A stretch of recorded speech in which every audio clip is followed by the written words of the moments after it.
Welcome to this deep dive, and we're doing something a little bit different today. Oh, We're taking a single source, okay. a recording of a motivational talk, and really unpacking it. I like it. Yeah, so imagine you're at a community event, and this marathon runner, fresh off of an intense race, is sharing his hard-won wisdom. Cool. That's the energy we're tapping into today. I love it. Yeah, it's exciting. And it's fascinating because in this talk, he lays out 13 Oh, wow. forces that he believes hold people back from achieving true prosperity. Okay. And these aren't just the usual suspects. It gets surprisingly deep. Okay, so 13 forces, that sounds a lot. Yeah. But he ties them together, Yeah, right? Like, is there an overarching message we should be listening for? Definitely, if you listen closely, you'll notice he's ultimately arguing that most limitations are self-imposed. Okay. And he weaves in personal stories, challenges he's overcome. Interesting. Even some unconventional beliefs. Okay. To make his point. All right, I'm intrigued. Let's dive into that first force. Okay. He calls this one the system. Okay. And he claims there's this like pre-designed system Interesting. that actually discourages individual prosperity. Okay. He uses the education system as one example, saying that it can stifle creativity and entrepreneurship. Yeah, and what's insightful here is he's not just complaining about the system. Right. He's urging listeners to become aware of its limitations and to actively seek alternative paths to success. So it's about recognizing those external pressures, but then Yes. taking responsibility for finding our own way. Exactly. Got it. And it ties into his anecdote about how children, especially those growing up with technology, Yeah. they haven't been as deeply ingrained in the system. Right. And so they have this more expansive view of what's possible. It's true. Yeah, that's a really interesting observation. It's like they haven't been fully programmed yet. Right. Which leads us to the next force, programmers. This one feels deeply personal. Yes. He's talking about how our upbringing and early influences Yes. shape our beliefs about success and limitations. It's so powerful because he acknowledges his own experience growing up in poverty Wow. and having to overcome those ingrained limitations. He actually sees himself as a programmer now, but in a positive sense, trying to reprogram his audience with empowering beliefs. So he's not just talking about parents or teachers. He's talking about anyone who has a significant impact Absolutely. on our mindset, our outlook on life. Anyone. Yeah. And he doesn't shy away from the fact that these programmers can be both positive and negative influences. You're sure? He even shares a story about how he had to distance himself from a running partner Oh, wow. who was projecting negativity onto him. That's interesting. Yeah, it makes me think about the people in my own life. Right. Are they supporting my goals or unintentionally holding me back? That's a good point. It's a good reminder to be mindful of who we surround ourselves with. Okay, let's unpack the next force because this one is a bit more controversial. Okay. Religiosity. Okay. He seems to be saying that religion can be an obstacle to prosperity. Now, before you jump to conclusions, Sure. he's not saying all religion is bad. He's making a distinction between spirituality Okay. and limiting religious dogma. Gotcha. He even challenges traditional religious beliefs about family planning, Really? urging people to take personal responsibility and action Well, rather than attributing everything to divine intervention. so it's more about questioning blind faith and dogma and taking ownership of our own lives. Exactly. He's advocating for a more empowered approach to spirituality, Yeah. one that emphasizes personal growth and action over passive acceptance. That leads us to an even more controversial force. All right. The devil, I have to admit, I'm curious to hear how he frames this one. It's fascinating because he doesn't present the devil as like a literal figure. Right. He describes it as a force that operates through exploiting human weaknesses, manipulating people into making choices that hinder their progress. So it's more of a metaphorical representation Yeah, of those negative influences that try to sabotage our success, whether they're internal or external. that's a great way to put it. And he even suggests that successful people are often the target of these attacks, Yeah, emphasizing the importance of resilience and mental fortitude. that's a good point. It makes me think about the saying, the devil is in the details. Maybe he's suggesting that we need to pay attention to those seemingly small choices and behaviors that can derail us from our goals. That's a very insightful connection. It's about recognizing that those seemingly insignificant decisions can accumulate over time Yeah. and have a significant impact on our trajectory. Wow, this deep dive is already getting me to think differently about the challenges I face. Yeah. All right, I'm ready for force number 5. What's next? The next force he tackles is friends. Friends, okay. He talks about how our social circles can either propel us forward or hold us back, depending on their own mindsets and goals. That makes me think about his earlier story about distancing himself from the negative running partner. Yeah. It seems like he's emphasizing the importance of choosing our influences wisely. You're absolutely right.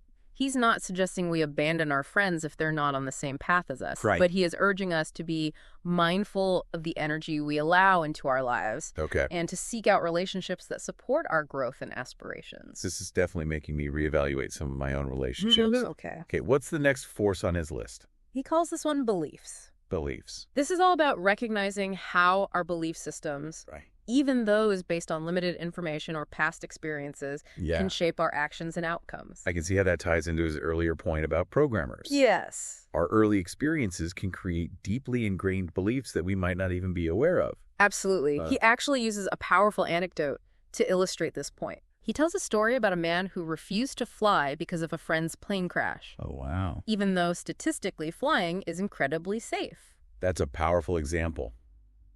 It shows how beliefs, even when irrational, can deeply influence our choices and behaviors. Totally. Wow, and it raises an important question.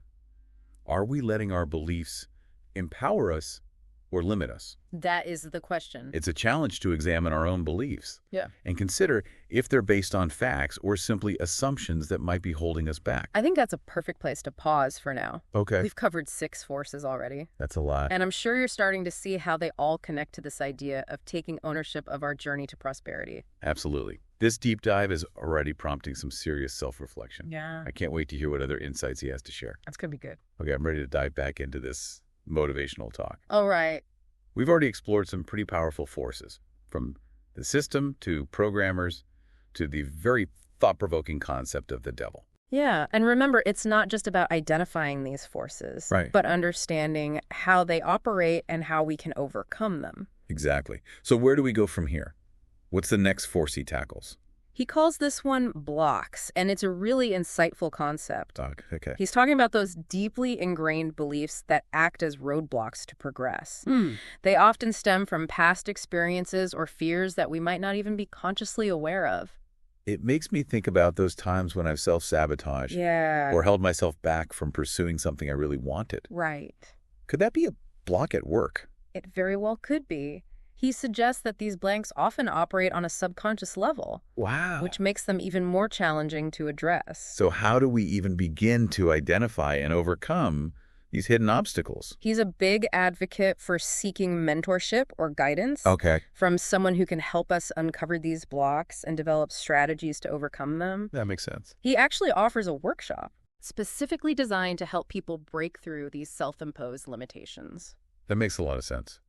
Having a structured approach and a supportive community could be incredibly helpful in tackling these deep-seated challenges. He's a firm believer in the power of workshops and structured programs because they provide a safe and supportive environment for deep inner work. Okay, I'm starting to see how all these forces are interconnected.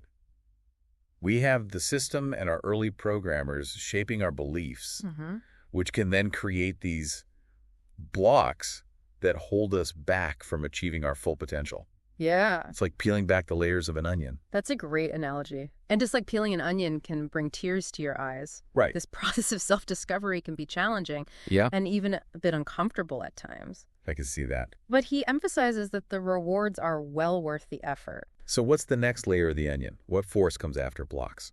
He calls this one identity, and it's a powerful concept. Identity. He talks about the importance of understanding and activating one's true identity, separate from societal expectations or the roles we might feel pressured to play. It makes me think about those times when I've tried to fit into a mold or live up to someone else's expectations. Yeah. Even when it didn't feel authentic to me. That's exactly what he's getting at. He suggests that many people feel lost or unfulfilled if their true identity is not embraced. It's like we're wearing a mask or playing a character instead of being our true selves. He encourages us to take off those masks and reconnect with our authentic selves. He believes that our true identity is not something we need to invent or search for. It's already within us waiting to be activated. That's a really empowering thought. But how do we actually do that? How do we tap into that true identity? He emphasizes the importance of self-reflection, Okay. of quieting the noise of the outside world and tuning into our inner voice. I like that. He suggests we ask ourselves deep questions about our values, our passions, the things that bring us true joy and fulfillment. It sounds like a journey of self-discovery, a process of peeling back those layers of conditioning and expectations Exactly. to uncover who we truly are at our core. And he believes that once we connect with our true identity, our purpose becomes much clearer. Okay. He sees purpose as an extension of who we are. Right. A way of expressing our unique gifts and talents in service to something greater than ourselves. That makes a lot of sense. Yeah. It's not about finding some grand preordained purpose, but rather about aligning our actions with our authentic selves and contributing our unique talents to the world. He actually offers a simple but powerful framework for defining our purpose. Oh, really? He suggests we consider 3 key aspects: what we love to do, Okay. what we're good at, and what the world needs. So it's about finding that sweet spot where our passions, our skills, and the needs of the world intersect. That's the magic formula. And once we have that clarity of purpose, Yeah. he believes that setting targets becomes much easier. He's a big believer in setting ambitious goals that stretch us beyond our comfort zones and inspire us to take action. I remember him mentioning his goal of impacting 1 billion people. That's certainly an audacious target. It is. But how do we know if our targets are ambitious enough? He encourages us to think big, to set goals that both excite and scare us a little. He believes that our targets should be challenging enough to inspire growth and push us to develop new skills and strategies. That makes sense.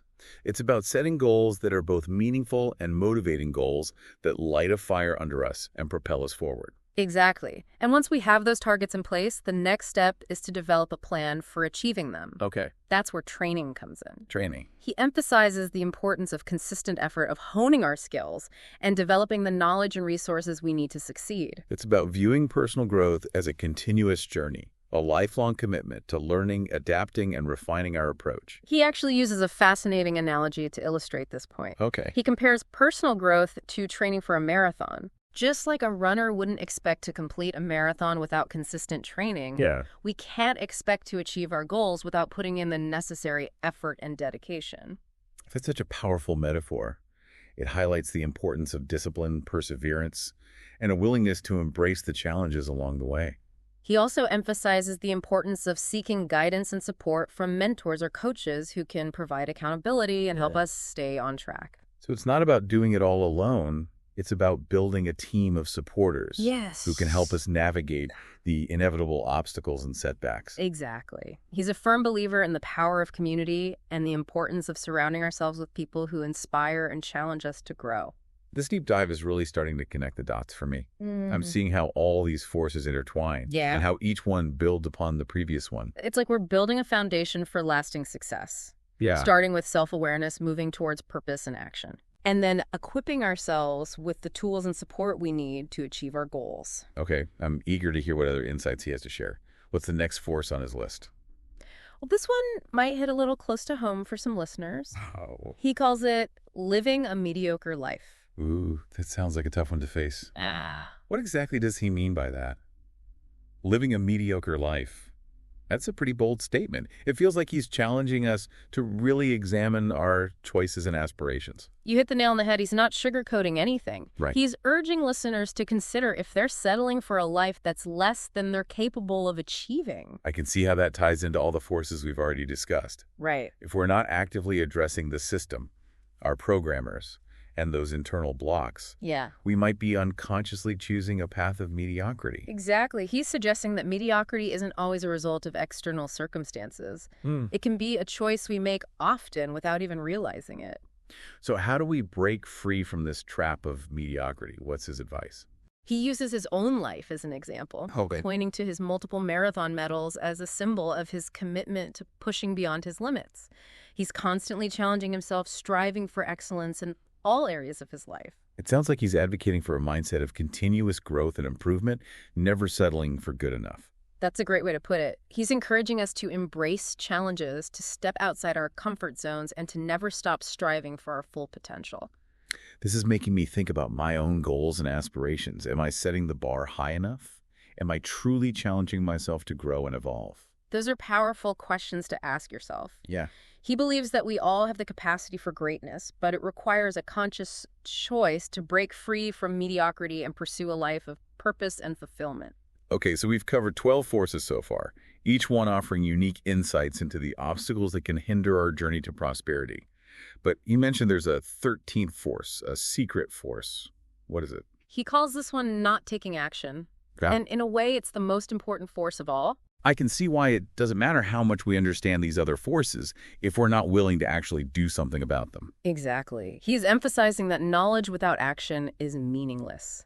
It's not enough to simply listen to this talk and nod our heads in agreement. Right. We have to take what we've learned and translate it into concrete steps and actions. So it's a call to action, a reminder that we are ultimately responsible for creating the life we desire. He's urging us to stop making excuses, to stop waiting for the perfect time or the right circumstances. The time to act is now. This deep dive has been an incredible journey. We've explored some profound concepts and gained valuable insights into the forces that shape our lives. And remember, this is just the beginning. The real work starts now as we take these insights and apply them to our own lives. I'm feeling so inspired and empowered, but I also know that putting all this into practice can feel overwhelming.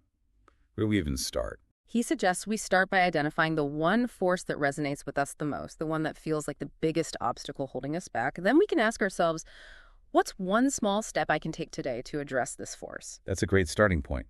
It breaks down this seemingly daunting task into manageable steps. He also encourages us to seek out resources and support, whether it's through his workshops, other personal development programs, or simply connecting with like-minded individuals who are also on a path of growth. This deep dive has been a masterclass in self-awareness and personal empowerment.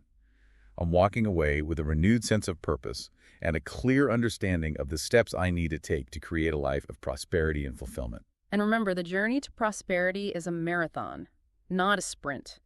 There will be challenges and setbacks along the way, but with perseverance, self-belief, and a willingness to take action, we can overcome any obstacle and achieve our wildest dreams.